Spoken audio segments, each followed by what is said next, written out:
kerosene lamp was hissing on the table, and beneath my wife's hand was an envelope that should not have been in our house. I knew the handwriting on the front. It belonged to the man who supplied lumber for a barn our district was helping rebuild. Inside that envelope should have been $4,800. When I lifted it, there was nothing in it but one folded receipt and the smell of lamp oil from Esther's fingers. The bishop was expected at our door before supper. My wife looked at me and asked me to give her until harvest. What I said when he arrived did not save her. It did not save me. It only gave the truth more time to grow teeth. My name is Jonas. I am a husband, a father, and a man who has spent most of his adult life trying to keep a household steady through good years and hard ones. I share these stories because a man's decisions do not stay inside him. They settle into his marriage, his children, his work, and the way other people learn whether his word can carry weight. As you listen, I would like you to think about one question. When someone you love asks you to protect them with a lie, where does loyalty end and cowardice begin? At that time, Esther and I had been married 16 years. We had 4 children at home. The oldest was 13, and the youngest still needed a stool to reach the wash basin. We lived in a white farmhouse with a low roof, 2 acres of pasture, a vegetable garden, and a workshop set 40 paces behind the barn. I made cabinets, hope chests, and dining tables. It was not wealthy work, but it was honest work, and it kept flour in the bin and shoes on growing feet. People trusted me with more than wood.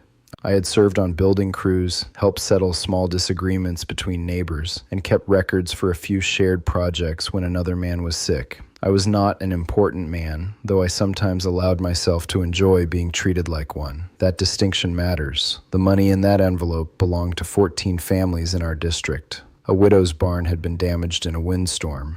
The north wall leaned almost a foot, and 2 rafters had split. We agreed to rebuild it before winter. Each household gave what it could. Some gave cash, some gave labor. One man supplied nails, another promised roofing tin. Because I already dealt with the lumberyard for my shop, I was asked to collect the money and make the first payment. I counted the bills twice at our kitchen table. $4,800, mostly 20s and 50s, held with 2 plain paper bands. Esther watched me place the money in a brown envelope and write the supplier's name on the front. I put it in the locked drawer of my desk because I planned to take it into town 2 mornings later. The next afternoon, Esther's sister arrived in a hired car. Her name was Ruth. She lived 2 districts away and had been widowed for 3 years. Her husband had left her with a small place, 3 children, and more debt than anyone knew at first. She did sewing work, sold eggs, and kept her troubles quiet. That day her face was pale, and she held one arm close to her side. She had been having pain for months. A doctor had told her she needed treatment that could not be delayed, and the payment required before the next appointment was more than she had. I was not home when she came. I learned later that Esther made tea, sent our children outside, and listened while Ruth explained the amount. Esther knew there was money in my desk. She also knew it was not ours. She unlocked the drawer with the spare key we kept above the pantry door, took the envelope, and counted out what her sister needed. She did not take all of it at first. She took $3,200. Ruth promised to repay it within 6 weeks after a quilt sale and the sale of 2 calves. Esther believed her. I believe she also told herself that community money was meant to help people and that this was only a different kind of help. That evening, Esther told me Ruth had visited, but she did not tell me about the money. The next morning I left before sunrise to install cabinets in a house 12 miles away. The job ran late, then a hinge order came in wrong, then one of my horses went lame. I delayed the trip to the lumberyard without thinking much about it. 3 days passed. On the 4th day, the lumber supplier sent word that he had not received the deposit. The bishop had arranged to stop at our house and ask whether there had been a misunderstanding. Esther heard this from a neighbor before I returned from the shop. When I came through the kitchen door, the room felt wrong. Supper was not on the table. The children were quiet. Esther had the envelope beneath her hand. She told me everything in a low voice. She said Ruth had used the money for treatment. She said a quilt buyer had promised to come the following week. She said the calves were already spoken for. She said the money would be back before harvest. She said no one had been harmed because the lumber had not yet been cut. I stood there with sawdust on my sleeves and mud drying on my boots. I remember noticing a crack in the table near her thumb. I had repaired that crack twice, but it always opened again in dry weather. Then she said the only direct words from that night that have never left me. "Tell him you moved it, Jonas. Just give me until harvest." The bishop's buggy came up the lane less than 10 minutes later. There are moments when a man imagines he has only two choices because he does not want to face the third. I told myself I could expose my wife and humiliate her sister, or I could protect them for a little while. I did not allow myself to name the third choice, which was to tell the truth and accept whatever followed. The bishop sat at our table. Esther poured coffee. I could see her hand shake against the cup. He asked whether I had made the payment. I said no. That part was true. He asked whether the money was secure. I said yes. He asked why the lumberyard had not received it. I said I had moved the envelope from my desk after noticing the lock was loose, and in the confusion of several jobs, I had failed to deliver it. I told him I would make the payment within 10 days. He looked at me for several seconds. Then he accepted my word. That should have been the moment I felt relief. Instead, I felt the weight of the lie settle in the room. It was heavier than the missing money. After he left, Esther cried. I did not comfort her.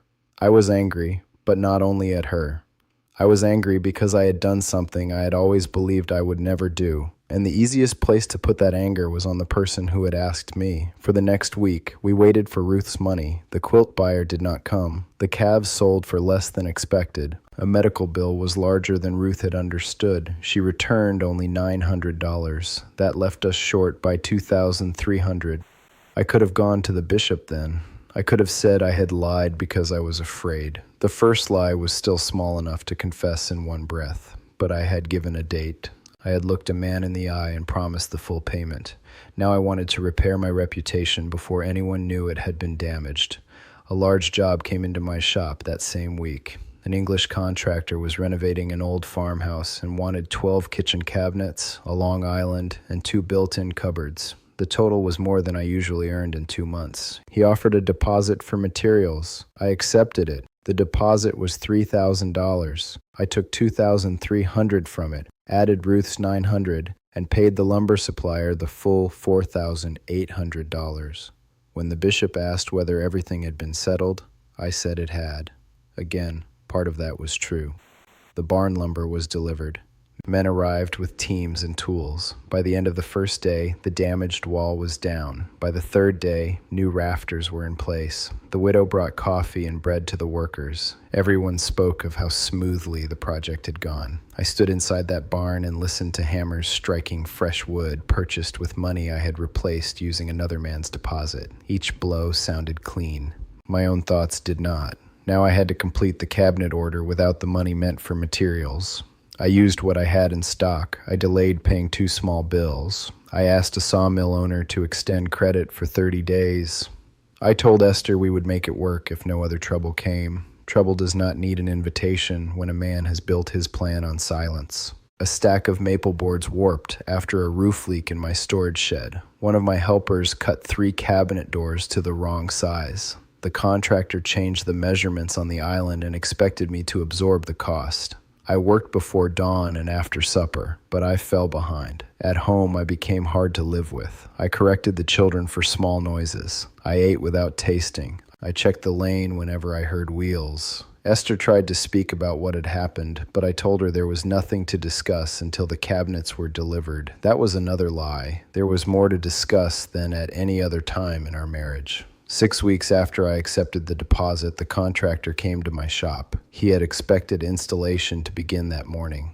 Only 4 cabinets were finished. He asked where his money had gone. I told him it was tied up in materials. He asked to see the materials.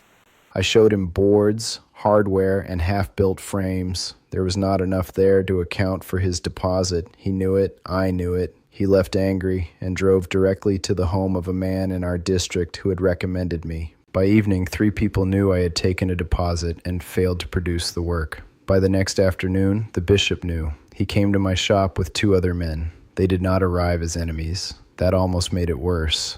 They came quietly. They asked for the records. They asked for dates. They asked how the barn payment had been made after I had said the original money was secure. I tried to explain the sequence without naming Esther. I said there had been a family need. I said the money had been borrowed and then replaced. I said the cabinet deposit had only covered a temporary shortage. But a temporary shortage is still a shortage. Borrowed without permission is still taken. Replaced money does not replace the truth that was removed with it. By the time I finally told the whole story, my confession sounded less like honesty and more like surrender after every other road had closed. The consequences came slowly, which gave each one time to be felt. First, I was removed from every responsibility that involved shared money or records. That was fair. Then the contractor canceled the cabinet job and demanded the return of the portion of his deposit I could not justify with completed work or purchased materials. That was also fair. I sold my best team of horses to repay him. Without the team, hauling lumber became more difficult. I hired help when I could, but my costs rose. 2 customers postponed their orders, another canceled. No one stood outside my shop and called me a thief, but people stopped placing money in my hand before a job was finished. Trust did not disappear with noise. It left quietly. The sawmill owner asked for immediate payment on the credit he had extended. I sold a planer, then a drill press, then a stack of walnut boards I had been saving for a large dining table. Each sale kept one promise and weakened my ability to keep the next. My father-in-law owned the land beneath my workshop. Years earlier, he had allowed me to build there with the understanding that the shop would support his daughter and grandchildren. When he learned what had happened, he did not throw me out. He gave me 6 months to settle what I owed and find another place to work. His restraint shamed me more than anger would have. Esther and I barely spoke except about the children, meals, and bills.